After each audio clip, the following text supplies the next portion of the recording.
मतलब का नहीं। होता है sir.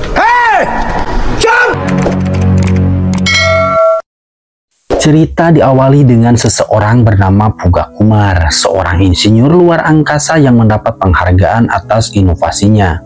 Dalam pidatonya, ia bercerita bahwa ayahnya dulu hanya penjual balon di jalan, dan ia sangat bersyukur berkat prestasinya sehingga orang tuanya bisa berada di sini dan duduk di antara orang-orang yang hebat. Ia juga menyampaikan bahwa semua keberhasilannya tidak lepas dari perjuangan seseorang pria bernama Anand Kumar. Kisah pun berganti ke masa lalu di sebuah kota kecil bernama Patna di India. Di sana, Anand Kumar, seorang pemuda jenius matematika, memenangkan kompetisi tingkat nasional dan diundang langsung oleh Menteri Pendidikan. Sang menteri berkata akan membantu siapapun yang butuh bantuan di bidang pendidikan, terkhusus untuk Anand yang memang sebagai juaranya. Anand pun dengan semangat pulang menemui pacarnya Paisa dan menyampaikan impiannya untuk kuliah S3 matematika di luar negeri. Ia sangat mencintai matematika dan rela pergi ke kota lain hanya untuk mengakses perpustakaan besar. Sayangnya, karena bukan mahasiswa resmi, ia malah diusir oleh penjaga perpustakaan. Namun seorang OB yang kasihan menyarankannya untuk menulis jurnal matematika dan mengirimkannya ke majalah luar negeri. Jika diterima, ia akan mendapat akses jurnal internasional secara gratis. Anand pun segera pulang dan mengerjakan soal matematika yang mana persoalan itu belum pernah ada yang bisa memecahkannya. Setelah selesai, ia mengirimkan jawabannya lewat pos, walaupun dengan biaya yang menurutnya tidaklah murah. Untungnya, ayah Anand yang bekerja sebagai tukang pos membantu mengirimkan suratnya. Ayah Anand sangat mendukung cita-cita anak-anaknya. Ayah Anand pada saat melaksanakan pekerjaannya juga sering membantu membacakan surat-surat untuk warga desa yang buta huruf. Melihat putranya yang sudah dewasa, tak jarang ayah Anand menyuruhnya untuk mencari pacar. Ternyata hubungannya dengan Paisa masih dirahasiakan oleh Anand karena bedanya kasta antara mereka. Sekalipun demikian, Paisa tulus mencintai Anand apa adanya. Beberapa waktu kemudian, Anand menerima kabar yang luar biasa. Ia diterima kuliah secara gratis di University of Cambridge karena ia berhasil memecahkan soal matematika yang rumit dan mendapatkan perhatian seorang profesor di sana. Ia juga sempat memamerkan kepada petugas perpus yang sombong itu dan berterima kasih kepada OB yang telah memberitahunya waktu itu. Keluarganya pun sangat bangga dan ayahnya segera mengurus semuanya mulai dari paspor, pakaian musim dingin, dan semua kebutuhan Anand. Ia pun mengeluarkan semua tabungannya hingga meminjam uang ke bank. Anand kini memberanikan diri untuk menemui calon mertuanya. Namun apa daya, walaupun dengan segudang prestasi, Anand tetap saja diremehkan. Mengingat biaya perjalanan dari India ke London bukanlah biaya yang murah, karena biaya perjalanan tidak termasuk beasiswa. Jika mengandalkan tabungan ayahnya saja, tidak akan cukup. Sehingga Anand dan ayahnya berencana menemui Menteri Pendidikan dan meminta bantuan sesuai pernyataannya kala itu.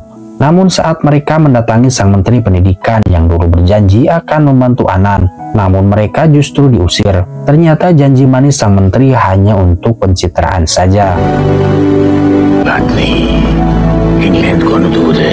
Ayah Anand tetap berusaha keras mencari pinjaman, bahkan menjual harta terakhir mereka, dan memohon pinjaman ke bank jika ada pinjaman untuk biaya pendidikan.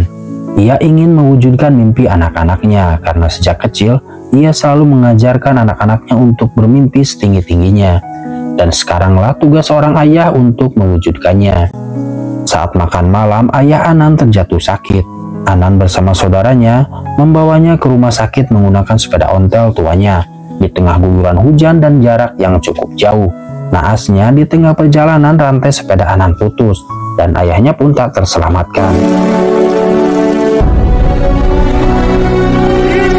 Anand yang patah hati, ia memutuskan untuk tidak jadi kuliah dan menyuruh Paisa mencari pria lain karena perbedaan kasta dan ekonomi mereka yang tidak dapat dipungkiri. Ia kini menjadi tulang punggung keluarga, berjualan roti buatan ibunya. Bahkan kertas tempat ia menuliskan rumus-rumus matematika pun ia jadikan bungkus roti.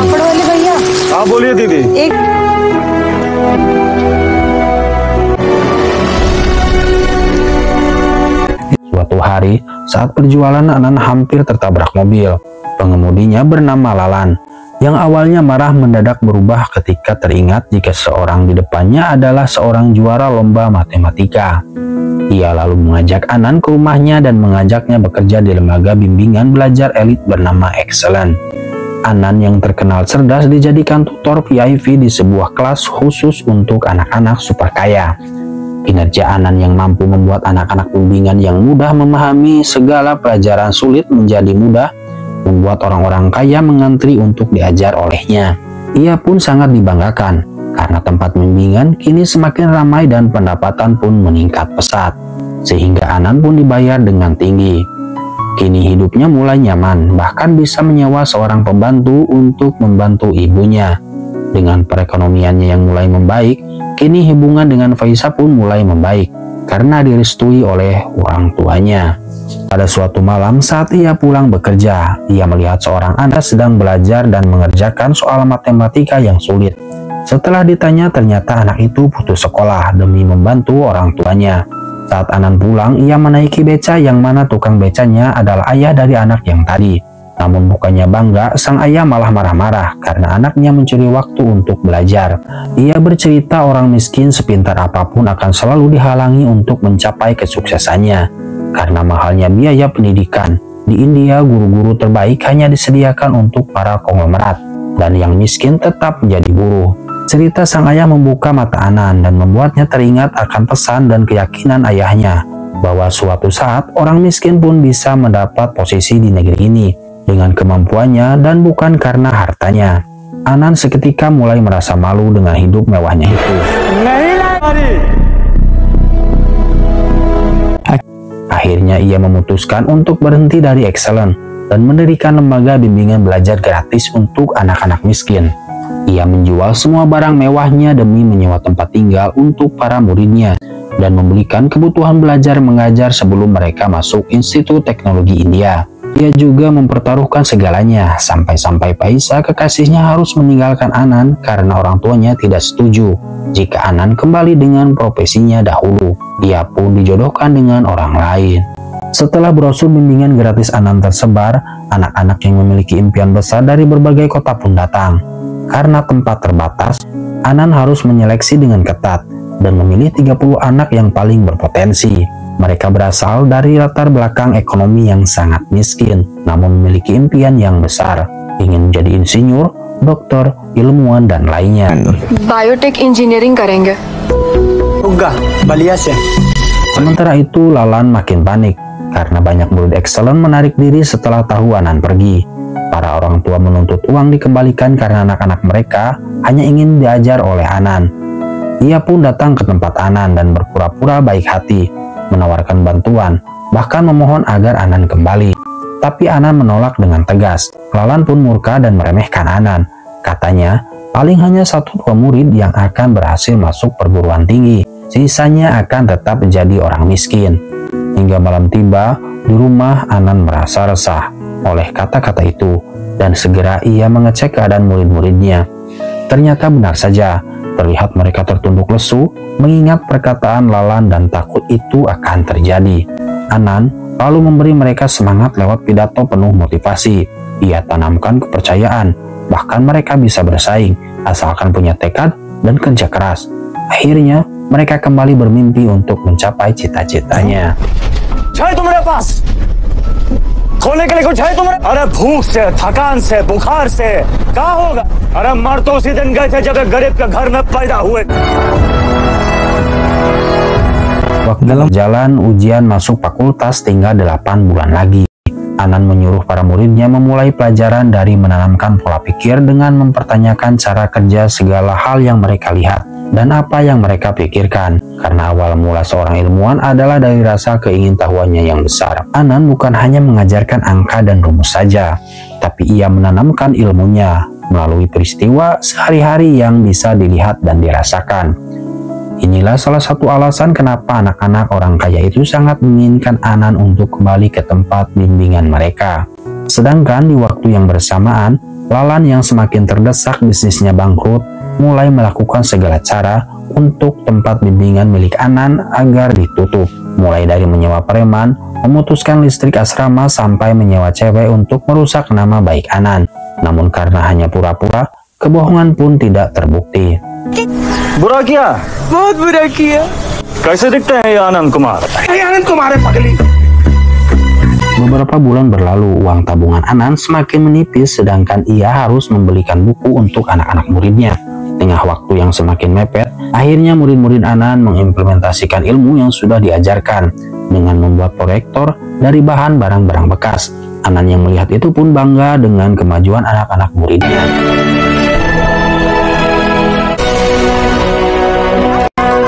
Selesai masalah satu, datang masalah yang lain, di mana stok makanan mereka mulai menipis. Berbeda dengan masalah yang tadi, yang bisa diselesaikan dengan ilmu pengetahuan. Sedangkan untuk membeli makanan, tentunya Anan harus mendapatkan uang tambahan. Anan dan adiknya pergi ke bank untuk mengajukan pinjaman, namun ditolak.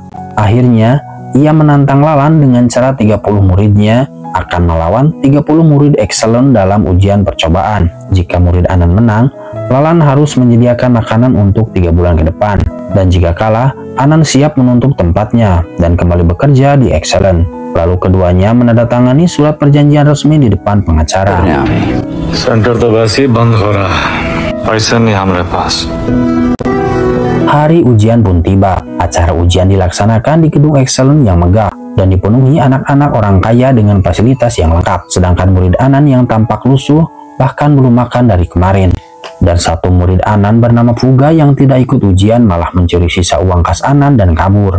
Dan salah satu pengacara yang hadir ternyata tunangannya Faiza, mantannya Anan.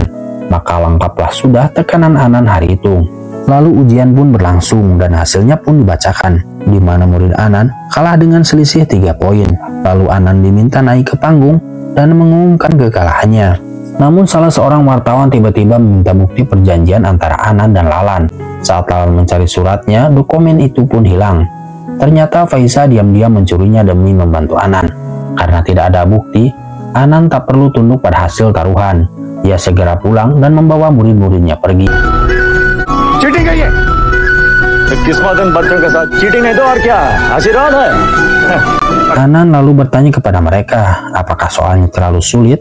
Mereka mengakui bukan soal yang membuat mereka gagal, tapi tekanan mental saat masuk ke gedung elit. Mereka merasa tidak layak, minder dengan pakaian, fasilitas, bahkan bahasa Inggris mereka yang terbatas. Itulah yang membuat mereka gugup dan gagal fokus. Untuk melatih mental anak muridnya, Anan menyuruh mereka tampil drama di hari perayaan Holi. Dengan syarat, mereka harus tampil dalam bahasa Inggris, dan tidak boleh satu kata pun memakai bahasa Hindi. Jika melanggar, mereka akan dikeluarkan dari bimbingan Anan. Di tengah pertunjukan, mereka dihina, dicemooh, ditertawakan, dan diminta untuk turun dari panggung. Namun dari kejauhan, Anan memberikan isyarat untuk melanjutkannya. Akhirnya, para murid mulai cuek dan menampilkan pertunjukan apa adanya. Dan akhirnya, para penonton mulai menghargai keberanian mereka dan terbawa suasana untuk ikut menari. Anak-anak pun akhirnya mengerti dan mulai paham bahwa mereka harus percaya diri untuk berhasil.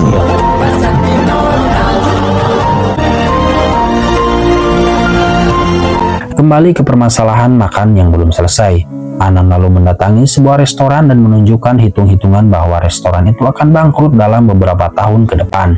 Pemilik restoran yang terkesan dan meminta saran dari Anan. Sebagai imbalan, ia setuju memberi makanan gratis untuk murid-murid Anan selama 3 bulan ke depan.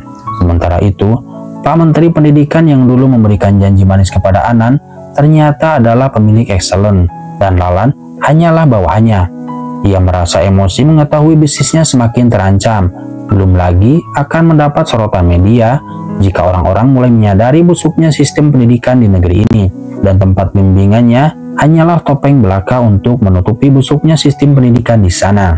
Pak Menteri akhirnya meminta Lalan merencanakan pembunuhan Anan, atau posisinya akan digantikan. Malamnya, ada wartawan yang kala itu menolong Anan. Ia membonceng preman dan menyampaikan bahwa nyawa Anan dalam bahaya.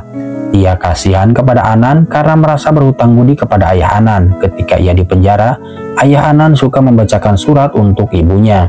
Dan dengan tegar, Anan meminta jika ia benar-benar terbunuh, agar kisahnya jangan disiarkan dalam berita, karena hanya akan menakut-nakuti orang yang akan berbuat baik nantinya.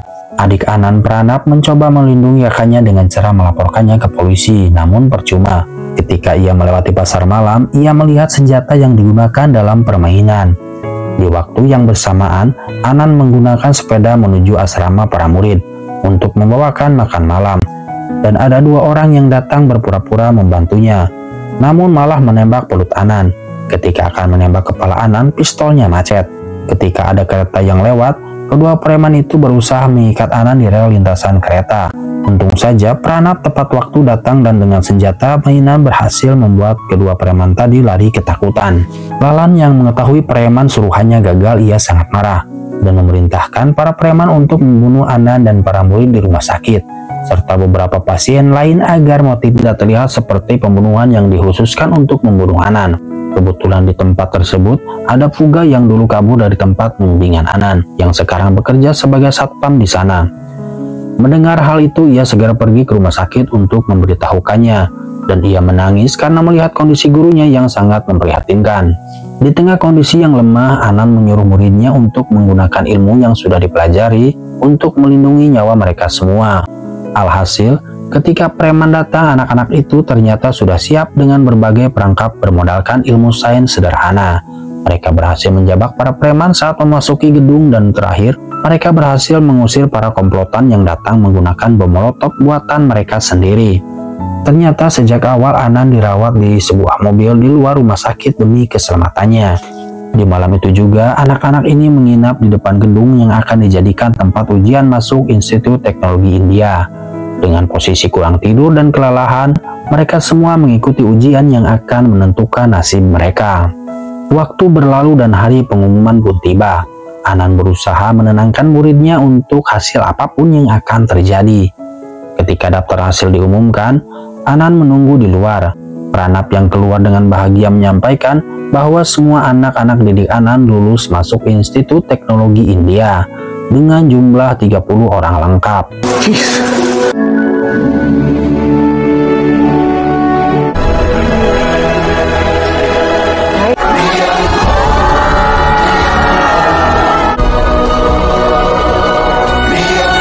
Film ini ditutup dengan fakta bahwa kisah ini diangkat dari kehidupan nyata Anan Kumar, seorang guru yang sejak tahun 2002 telah membantu ribuan anak miskin masuk ke kampus terbaik di India lewat program Super 30. Dia mengajar secara sukarela dan bahkan mendapat penghargaan dari berbagai lembaga, termasuk pujian dari utusan Presiden Obama. Kata-kata terakhir Puga mengakhiri film ini. Anan tidak hanya mengubah hidup 30 anak, tetapi juga keluarga mereka, karena saat satu anak berhasil, satu keluarga akan terangkat. Ribuan orang telah ikut merasakan perubahan berkat perjuangannya, dan film pun berakhir.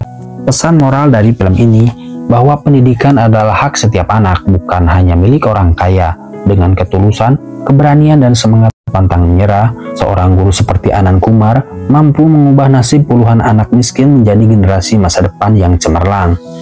Film ini mengajarkan bahwa satu orang yang berani bertindak demi kebaikan bisa membawa perubahan besar bagi banyak orang.